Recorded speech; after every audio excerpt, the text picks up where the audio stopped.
Coming up on Tech News Today, Microsoft fixes the Dooku problem but breaks all your fonts. Nook details leak like a big hole in the roof. And Google wants your shoes, Comcast. We'll tell you why next. Netcasts you love. From people you trust. This is TWiT. Bandwidth for Tech News Today is provided by Cachefly at CACHEFLY.com.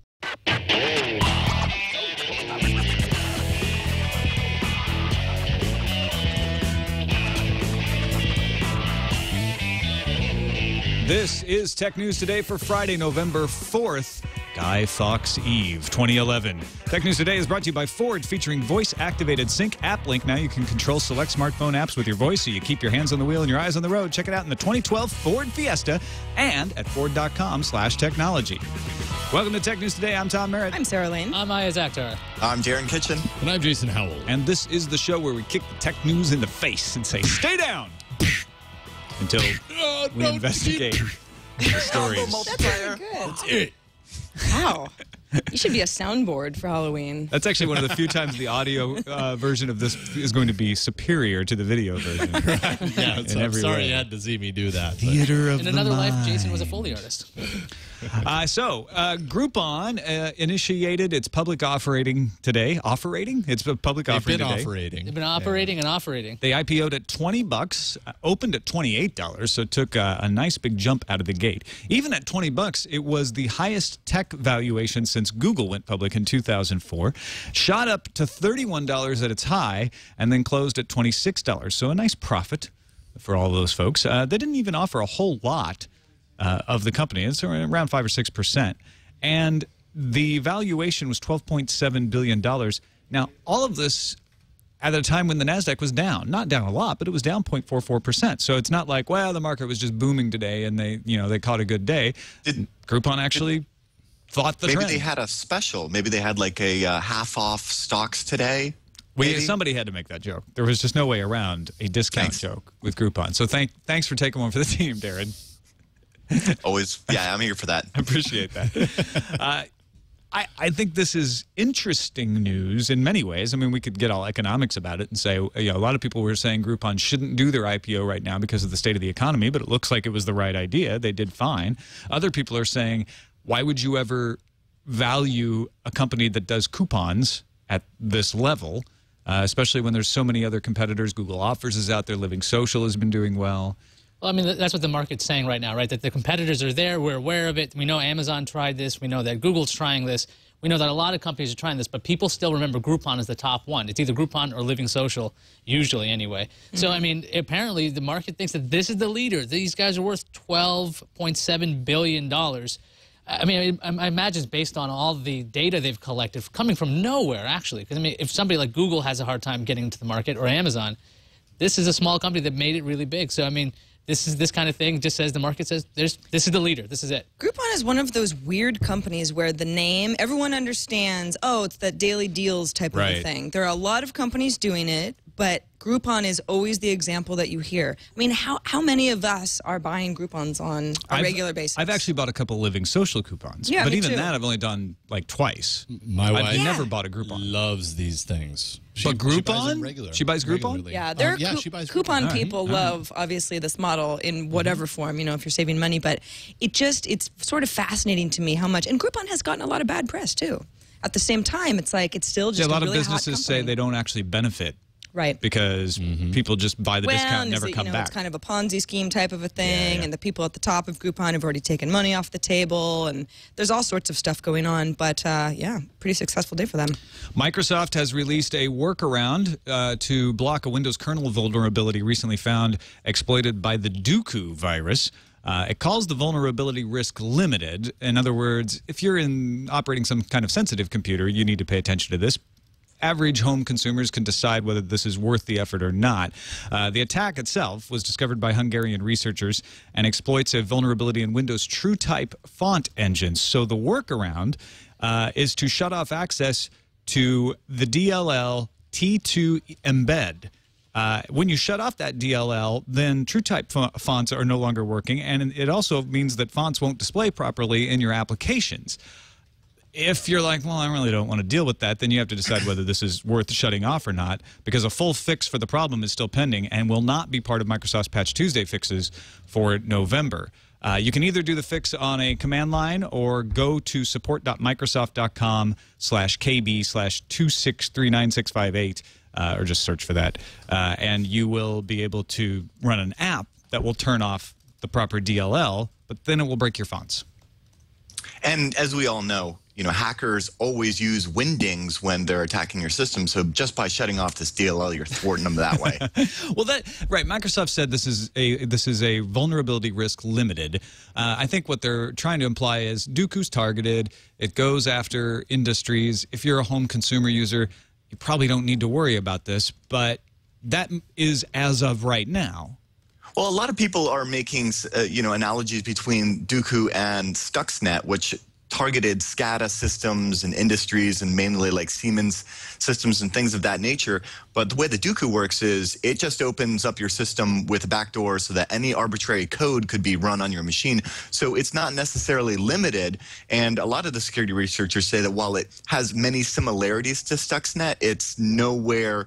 They don't believe that it was like written by the same authors. So there's nothing to say that, even though you're not like running some high-level industrial equipment with your home computer, that you're not just as vulnerable. And you should absolutely take the steps that Microsoft has given you to go ahead and thwart this, even if it does mean that your documents won't format correctly for the time being.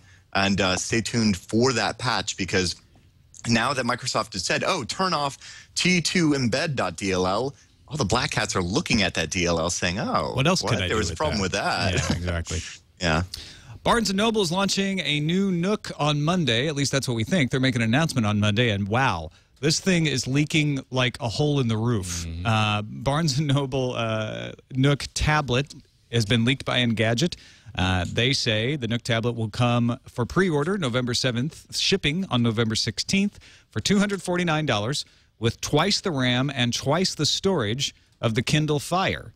They say they have marketing materials that says, quote, everything the Nook Color does, plus the best in HD entertainment. Minus Amazon. Right. Yeah. I was about to say, when do the specs win? I mean, I think that the store behind it has a lot to do with it. And I don't know, brick and mortar or Amazon? And it's $50 more than the Kindle Fire. Yeah. And it's still a 7-inch tablet. It looks pretty much like the Nook Color. They just spiced up the screen to make it look nicer. At least that's the rumor anyway. Again, this is not an official announcement. I think the exciting part is that the Nook Color, which is infinitely hackable, comes down $50.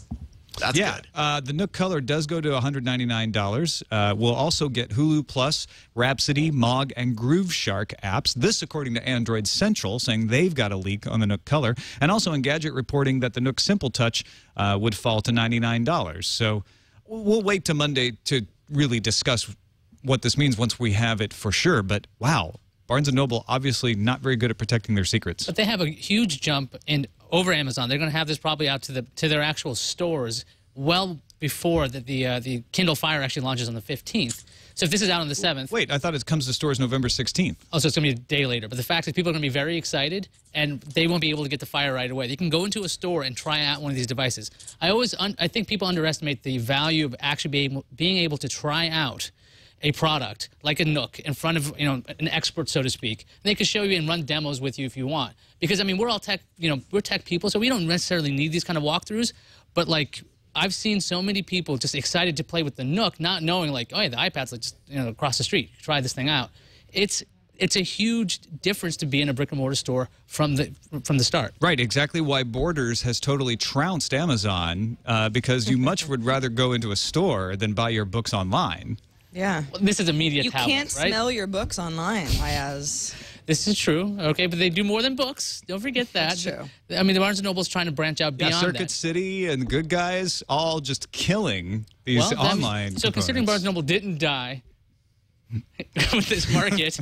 I had some words I couldn't say there. Because if they didn't die in this market, it means they're pretty strong. They know what they're doing. I know you guys are throwing them out, throwing them under the bus. I think you got the right idea where the Nook has an advantage there that you can come and look at it, but I don't think it's a killer advantage. I think it's just one advantage, and people are. I think Amazon has magic around advantage, it. definitely. When you're already there and you go, oh, this is really neat. I like this. I think with the time, the holiday season gets people to buy stuff in stores. You're just walking around, you're like, oh, what's that? Look at that. Versus Amazon Kindle Fire won't be in a store right away. Yeah, but that was true. I don't know. Kindle seems to have sold very well against the Nook, which has been available in Barnes & Noble stuff, or the Kobo, which has been available in stores. The Sony Reader has been available in stores. And the Kindle actually showed up in Target. It shows up in stores as well. So the Fire will show up in brick-and-mortar stores as well. I'm just saying for the holiday season, it's kind of a nice jump for them. I think these are both going to do well over the holiday season. I see the Fire killing the Nook in terms of sales, but I totally agree. We don't even know for sure that all this Nook is even Who's your true. long-term bet, though? I mean, over the course of like the next 10 years, who do you think is going to be around, the Nook or the Kindle? Oh, Kindle wins. Kindle. At the long run. Absolutely. I'm just talking about the next 2 months. I mean, the problem with Barnes & Noble is like the Nook is their sort of hot commodity right now, you know? Well, the Nook is sort of what they did right that Borders didn't. Exactly. Yeah. So if that's all they've got and Amazon can do it better and Amazon also has Amazon, I don't really see it being a fair fight. Well, and also what the Nook did right last time is that they were really a lot less expensive than a lot of the other things out there. And now they're coming in at more expensive than the big one, you know, or the newest big one, the Amazon tablet. So I don't know if that poses that. And what are Android fans supposed to do now that the Kindle Fire runs Android? You can't be partisan to the Nook anymore. Well, I don't know. I mean, that's a good point. Are the people that get the Nook color, that got the old Nook color, really going to, you know, plunk down the same amount, if not a little bit more, for this to root it and, you know, modify it if they can do the same thing with the Kindle Fire? Yep, they're going to pay $50 less. You get double the storage, though, right? Double price advantage. You get 16 gigabytes instead of 8 gigabytes. Cloud. You got an answer for everything. May not be the right answer, but I got an answer. That's right. So you're going to store your apps in the cloud? Well, no, but apps don't take up that much space. You can store all your videos and stuff in the cloud. Right. Let's take a quick break and thank our sponsor, Ford, bringing you Sync App Link, enabling you to control select apps from your smartphone with simple voice commands, keeping your eyes on the road, your hands on the wheel, your Pandora playing, your Twitter @replies reading. That's what App Link does. It actually says, you know, yeah, you can do a lot with Ford Sync as far as talking to your car, but you know, you can control your apps. There's a special version of Pandora. You say thumbs up, you say thumbs down, you say launch a station. It happens. You can have OpenBeak running with your Twitter account and say, play my timeline or play me my @replies, and it does it. AppLink is voice-activated sync AppLink, available in the 2012 Ford Fiesta, and they're working with developers in the app community to bring more apps to life all the time. So there's going to be great stuff coming down the line as well. You can learn more about this and other technologies Ford is bringing to its vehicles at Ford.com/technology. And don't forget about the TWiT Sunday barbecues we're having right here in Petaluma, California at the studio. You'll be able to hang out and watch This Week in Tech on November 13th and December 4th, starting at 1:30 p.m. Pacific time. Of course, you'll have to be here, so it'll be 1:30 p.m. the time where you are. We'll have a chance to meet, eat, and maybe check out some new Fords, too. You'll have seats to watch us record TWiT, like I said. We'd love to see you here, but you do need tickets because there is a limited amount of space. So go to twit.tv to sign up if you'd like to be a part of the barbecue. And we thank Ford for the barbecue as well as their support of Tech News Today. CBS's Les Moonves is the Joe Biden of earnings calls. He has been known to say some crazy stuff. And here's what he said on the most recent CBS earnings call. Frankly, we don't believe in them. And them is referring to revenue shares for licensing video. This is why CBS is not a part of Hulu. He says, we don't believe in them. We're not going to go out and we've even been against joining Apple TV, which was an advertiser split. And everyone said, hold, what? What was that you just said, Les Moonves? Did you say that you were going to join Apple TV and share advertising revenue with Apple, except you didn't like the split? And Les Moonves just kept talking. He didn't answer them because they were on mute. I can't hear you. Call. Yeah. So everyone's parsing this to say that CBS turned down an ad-based Apple TV deal. Well, maybe they're one of many companies who did. I mean, we don't know that Apple just wanted CBS so badly. No, and if this is true, then no, they probably were talking to everybody. Although it's hard to believe that it wouldn't have come out otherwise, that this would be the first that we've heard. There were a lot of rumors that they were talking. This is the first time anyone in a position to actually know has said anything substantive. Yeah. There were so many rumors about a subscription-based iTunes service, right, with television. So this would be, instead of buying episode by episode without advertisements, we would actually get what effectively like a cable kind of style or like a Hulu style, where we would receive a channel with ads. Then they were going to get, CBS was going to get some money with this. Although I think Tom, you had a different theory on how this could be presented on Apple TV. Yeah, well, I mean, there were a lot of theories about how this would work, whether it would be sort of an iCloud situation where you could play whatever TV show you wanted, but you had to watch ads, and kind of like Hulu in that way. My thought was that they could have been talking to CBS about channels for the current Apple TV. A lot of people, if you don't have an Apple TV, you may not realize they have a YouTube channel. They've always had that. But in the second generation, they have a Netflix channel. They have a Wall Street Journal Live channel. They have a MLB and an NBA channel, a couple other sports channels. So they may have been trying to get the big networks to say, hey, let's just make an app for you in Apple TV that will embed into the operating system, and then people can watch all your stuff. I mean, ABC has exactly that kind of thing for the iPad, but they haven't been able to convince them to make it available on the Apple TV. I don't really see the difference. I don't see the difference at all. Well, the difference is you're clicking into an app and then having that experience only within one network, instead of having an overall service that maybe you pay $10 a month for, and you get a selection of television shows for multiple things, like a Hulu. So it's the only difference between the Hulu.com service and the ABC app. One gives you more stuff. Yeah. I had no idea Wall Street Journal Live was even on Apple TV. I got to pay more attention to my options. If CBS was just afraid to make this kind of jump. Lining up with Apple and being on their platform, on their little set-top box, something Apple's called their hobby, not something that's exactly like a killer product by any means of that definition. This is not an amazing thing. If this was like on an iPad and an iPhone, those are the big products from Apple. But to even bother to go to Apple TV and just put on the CBS content there, I mean, I can see why they would be hedging right away. Why would you go, okay, great idea, ABC and then NBC, and then it will all be on the same tiny box that you don't even promote. Don't you think that that's where the content starts, though? The NHL, the MLB TV, the NBA, the Wall Street Journal, all of that stuff on the Apple TV, if they were to create enough of these content deals like with CBS, don't you think those would transition over to the iPad, the iPhone? See, it's weird because the sports networks are, I mean, the leagues were kind of behind for a long time, and they're the ones making the jump to get their stuff everywhere, which is weird because that's why a lot of people keep cable television or over the air, because they want live sports. So the fact is those people are aware that this is the future. Streaming is the future for these guys. But television, they're like, no, we're television. This is the way we work. I mean, I think it's just an old style of thinking versus that league style of thinking. Especially if they're looking at some revenue split that seems somehow insulting. You know, like well, CBS takes a different approach to this than the other networks. That's important to understand, which they say, we will never do a revenue split. ABC, Fox, and NBC all do revenue splits on Hulu, and they're willing to do revenue splits in other situations. CBS, the reason it's not part of Hulu is from the very beginning, and I remember hearing this in All Associates meetings when I worked there, we want authentication of every subscriber, and we want to be paid for every use. If we don't get money directly, we don't do it. There's none of this, see how much money we make in advertising, and then we'll give you a cut. You pay us for our content, or you don't get it. And they're getting that now from places like Netflix and Amazon, and so they're saying, hey, our strategy paid off. Why would we do these advertising shares? Interesting. Let's move on to Google, who wants to become a cable TV business.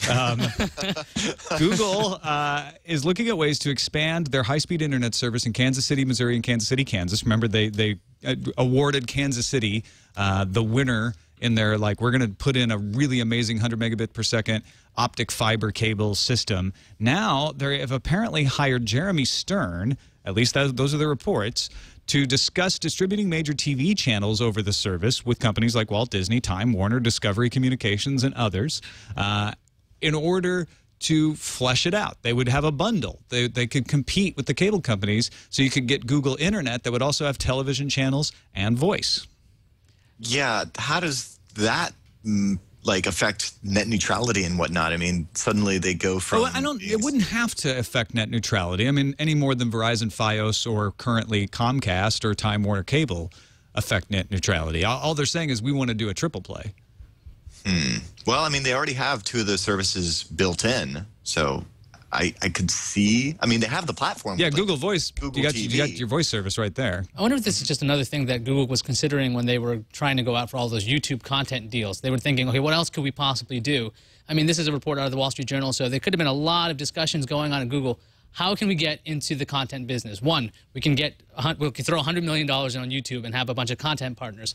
And likely, they probably approach the same content partners that they want with this potential thing in Kansas City. I mean, it makes a lot of sense that they would actually have the infrastructure. No, it's different. It is different because with the YouTube business, they approached production companies, people who actually make the content. With this, they're approaching networks. They're approaching studios and saying, we want your channels. They've already done that on YouTube with like the YouTube movies where you can, you know, kind of like Netflix and everything else, you can like, or not Netflix, but Amazon, you can like rent movies.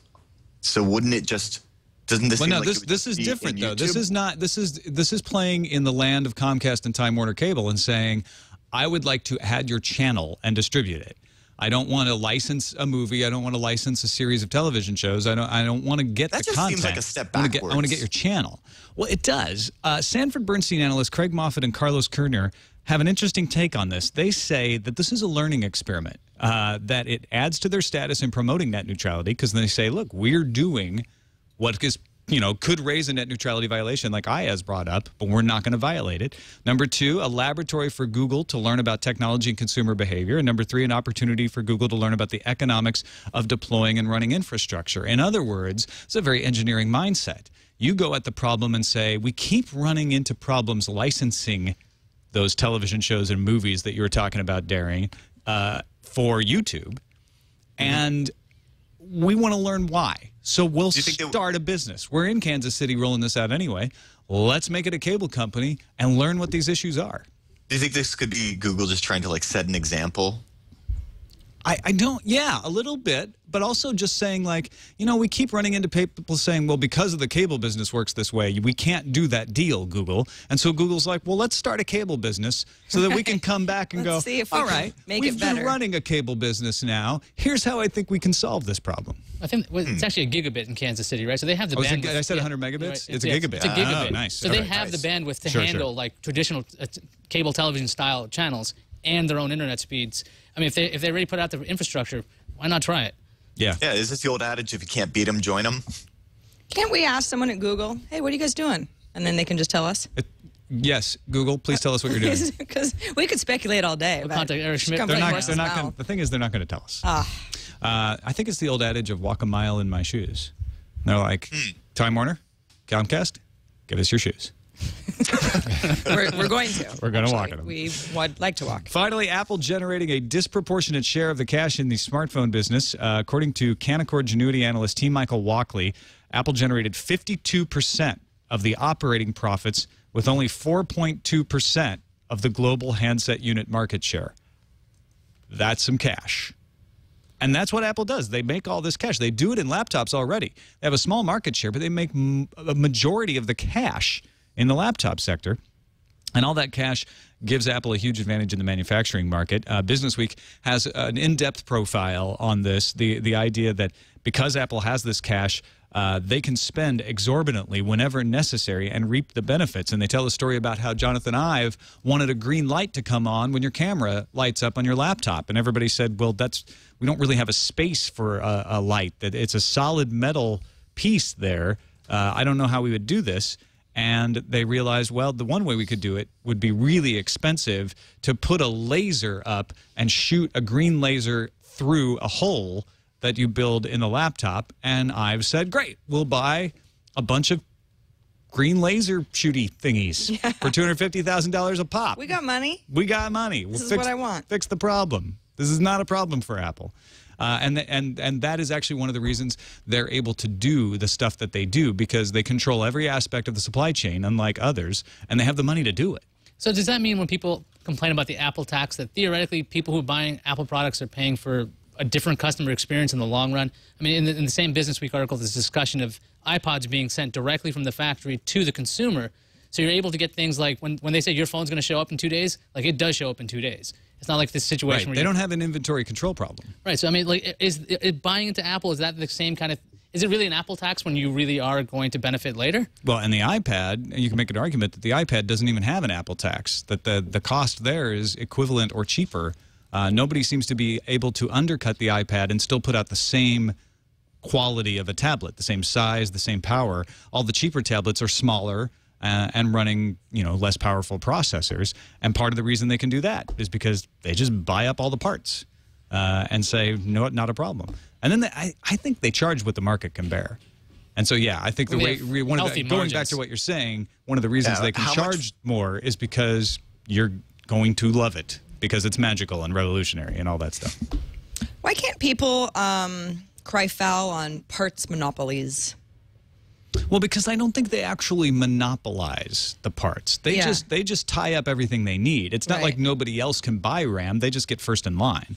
But then nobody else can buy the best can buy RAM. it. They just have to buy it. Yeah, but there's nothing illegal about that. It's not, it's one thing to corner the market. It's another thing to be like, we just buy a lot so we get a discount. Right. We're the Groupon. Right. We have so much money. This is just what we do. What else are we going to do with all this money? Yeah. Top dollar. Yeah, they keep getting their card punched, and like after the 100,000th, display, it's like free. Right. Yeah. Another sandwich, sir? Let's move on to the news fuse. Anonymous's Ibero-America branch has suspended Op Cartel after their member was released by the drug cartel, the Zetas. The hostage was released with a message, though. The Zetas said they would kill 10 people for every name of a Zeta associate released by Anonymous. So you could say Zeta caved and released the hostage, or you could say that they sent a strong message. Anyway, either way, the op is called off finally, so that whole drama is over. During an earnings call, U.S. Cellular's CEO Mary Dillon said that the company turned down an opportunity to carry the iPhone 4S. Why? Why, Ms. Diller? She called Apple's terms unacceptable from a risk and profitability standpoint. So, what are the terms? Sprint took the plunge, and the Wall Street Journal says that Sprint won't break even on the iPhone investment until 2014. Dillon also announced tiered plans are coming to U.S. Cellular in 2012. Stop me if you've heard this one. Apple just seeded a beta of iOS 5.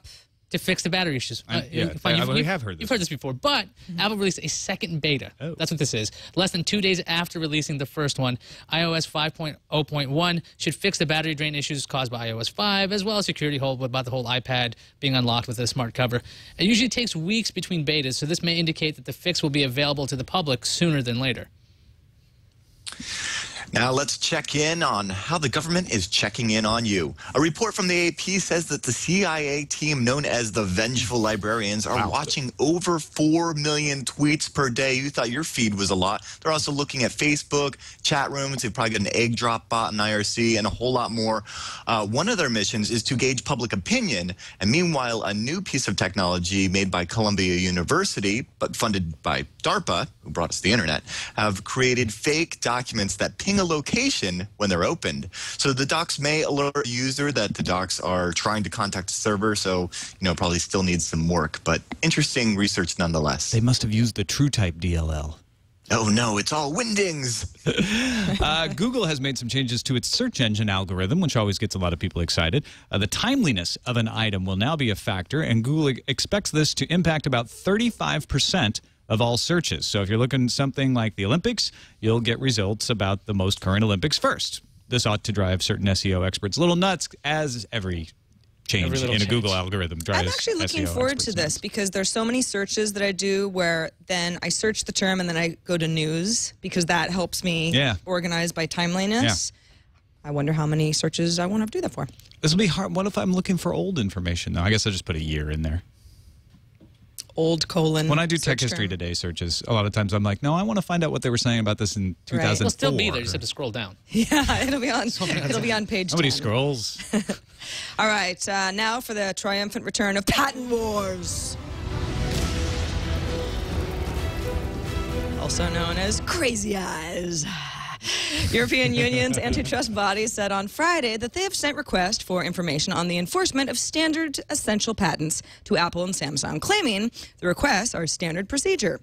If the commission finds grounds for formal proceedings, it can open formal proceedings. Most of Samsung's suits against Apple fall under standards essential patents. It's lovely how that works. It's just like this little ball of Just ball of rage. Yeah, kind of. Exactly. Canon's red carpet event was yesterday, and you guys talked about it yesterday. And it introduced the Canon, I think, is it Iyaz? Yeah, that's what I always say. C300, the company's first foray into professional-level filmmaking. Sorry, no 4K video capture here. The C300 tops out at 1080p, but it does have an 8.29 megapixel sensor that's the same size as a Super 35 film. The C300 will cost a very somewhat reasonable $20,000. Lenses will range from $45,000 to $47,000. Canon also showed off a DSLR that could capture 4K video, but that's just a concept right now. Pretty camera, though. Yeah. Oh. And along with that, Red Digital Cinema finally made its Scarlet X camera official last night, and its specs kicked the heck out of the Canon C300s. Canon fanboys not going to like that. The Red Scarlet can handle 4K capture for $9,750, and it'll ship as early as November 17th. So full kit with the lens, the LCD, and all that other fun stuff is probably going to run you about 13 grand, still cheaper than the 47K, and now you have no excuse not to make that movie. Finally, Richard ODwyer was in court in the UK to stop extradition to the United States for copyright infringement. This is just getting ridiculous. ODwyer operated a site called TV Shack that listed links to top movies. Links to top movies. TV Shack doesn't have servers in the United States. ODwyer isn't in the United States, and the site doesn't host the works themselves. In today's hearing, ODwyer's lawyers argued that the site was like Google, just links. But the U.S. government argues that ODwyer deliberately promoted links that he knew were infringing, and the case is set to resume on November 22nd. Remember that an industry that is making record amounts of money and holding on to jobs, out-indexing a recession, needs to extradite 20-year-old people from the UK to protect its business model. It has to, or it will die. And as we know, linking to something, you know, can absolutely be illegal. I mean, look what happened with DCSS. Exactly. Always stop the links. Let's break the internet so that an industry that is outperforming every other industry during this recession can make sure that it doesn't have the slightest possibility of losing any money. It all is in perfect balance, people. And if you don't think so, you're a terrorist. Let's move on to the randomizer. Randomizer. Fake astronauts return to Earth after their fake trip to Mars. What? Yeah, 520 days after being locked inside a spaceship in a Moscow car park. A six-man team of volunteer astronauts emerged back onto Planet Car Park.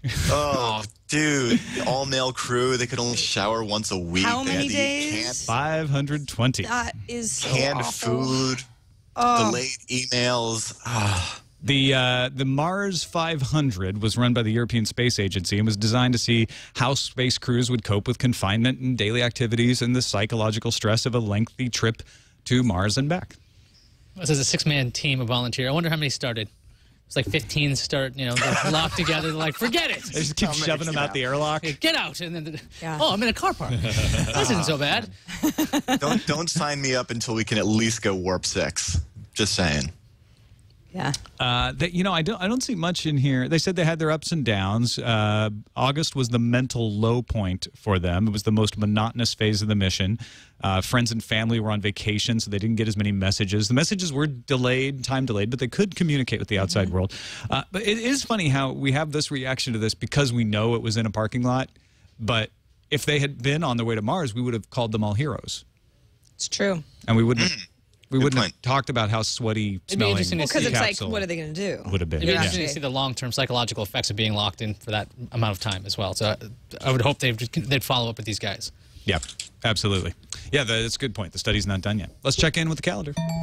Apple's Fifth Avenue Glass Cube store has been unveiled after he got a little re-engineering. If you think, well, it looks like it used to look, right? Actually, it's using 15 panes of glass instead of the original 90. And did away with pretty much everything that was hardware-y that kept all those 90 panes of glass held together, so it's even more invisible than it was before. Very pretty. Good news for comics fans who prefer bits and bytes. Marvel Comics will now offer digital releases same day as print releases. Chevron WP7, that's the Windows Phone 7 unlocker, is now live, and it has Microsoft's full approval. They're like all behind this thing. If you have Windows Live ID and $9, you can get unlimited unlocks on a single phone. Yeah, so remember when Microsoft shut down the unlockers but said, we want to work with you. Yeah. they actually followed through. Exactly. And they worked with them. And it's Chevron WP7, $9. Heads up to PlayStationers, if you guys call yourself that. PSN games bought after November 18th will be subject to a new 2-device activation limit. This is stupid. Why would you do this? They hate your freedom. They need good PR, right? Obviously, the bits that are required to activate the game are heavier and thus more expensive to transmit over the internet. So they're just trying to make sure that they're recouping their investment, because if they have to keep reactivating this game over and over, when you resell it, they're going to lose money. I think they realize that they only have 2 devices. They're like, look, it's going to be the PlayStation Vita or the PS3. We don't want anybody to have any other devices. Let's shut this down right now. And finally, AT&T has pushed back its expected closing date for its purchase of T-Mobile up to about 3 months later due to regulatory scrutiny. Not a huge surprise. So we're looking more at mid-2012 rather than early in the year. Yeah, that's a big admission for AT&T, but you're right, not a surprise. Let's see what's incoming. Hopefully, it's not a bomb. Oh, it's a new incoming. Yeah, the audio isn't timed perfectly, obviously. I heard the incoming message, though, and now I am the incoming message. Yeah, you're it. Wow. All right. That was neat. All right, I'll have that tuned up for Monday. No Names, Please is back. Who made that graphic, by the way? Oh, boy, I don't have the names. So we'll thank them. I'll dig it We'll thank them in a minute. Yeah. No Names, Please is back and says, hello again. Just a quick comment for y'all on the ARM servers and virtualization. The idea of having a higher number of lower-powered chips is exciting to me because it would allow me to have more precise control over my virtual servers by assigning the precise amount of cores and chips that I want instead of having to give it an entire core, which is more power than a DHCP server or a dumb storage file host needs. Thanks for the show. Keep it up. I love it when we so cool. I love it when we get the enthusiastic, just I'm happy about tech news emails instead of the you got it wrong emails. Yeah, I'm only giving my LDAP server like a kilohertz. Like, take that, LDAP. Yeah, exactly. Yeah. Now, this is cool stuff. I believe that was Tim Witters who made the intro. Yeah, you got to it. Thank you, Tim Witters, for the incoming Thanks, intro. Tim. It's awesome. All right, got 2 emails from 2 people with the last name Cranfill. Are you guys related? You probably are, because you're both living in Eula, Texas. I'll read Michael's email. Just listened to yesterday's TNT, and what do my wondering ears hear? Eula, because we made a joke about how there's a town that's called Vic, Eula. the Texas Rancher pilot, sent us a picture of the sign. Exactly. He says, as the IT manager of a small company near Houston, I telecommute. I listen to a slew of programs from TWiT. I listen to TNT every day, and I was proud to see my small community on your show. I may live on the sticks, but technology inspires me every day. I look out the window across the wheat fields and dream of ways to use today's tech to solve country problems. Thanks for the wonderful show. Wow, we got like totally positive emails today. I love the positivity. I do too. Keep it up. Go Eula. Go audience, the smartest, most bestest audience in the world. Yeah, and you got 2.5% of the population to write in. 2.5% of the population of Eula. Of Eula. Yeah, yeah, Yeah. Where's the 0.5? Thanks to everyone else in the audience who submitted things or voted for things at technewstoday.reddit.com. Voting is just as important, if not more, than submitting. Helps us figure out what to cover on each show each day.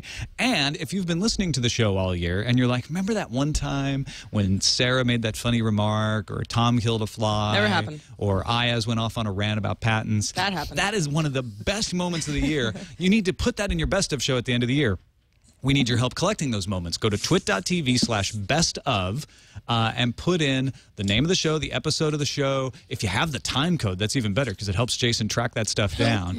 And tell us what you want to see in our best of show. We appreciate your help. It makes the best of show the best of show it can be. And actually, that link will take you to all of our shows. So if you have other Twitch shows that you want to mention best moments of, put those in as well. I'm hoping at some point we'll have 100 best of shows, and then we can do a best of the best of shows. No. That's meta. Yeah. When we're all like 60. Infinite loop. We have achieved it. Or we will one day. That's it for this episode. Darren Kitchens, always great to have you in on Fridays. What's cooking at Hack 5? Oh, dude, if you would love to know how to, use a Yagi antenna to repeat your neighbor's Wi-Fi into your house using Windows software that's already built into 7 and Server 2008, you're going to love this episode. All right, check that out. And check us out on the web, twit.tv/TNT. You can email us and give us your positivity, TNT@twit.tv, or leave us a voicemail with happy thoughts at 260-TNT show. Mike Schramm will join us on Monday. Looking forward to that. Hopefully we'll have some big gaming stories. We'll talk to you then.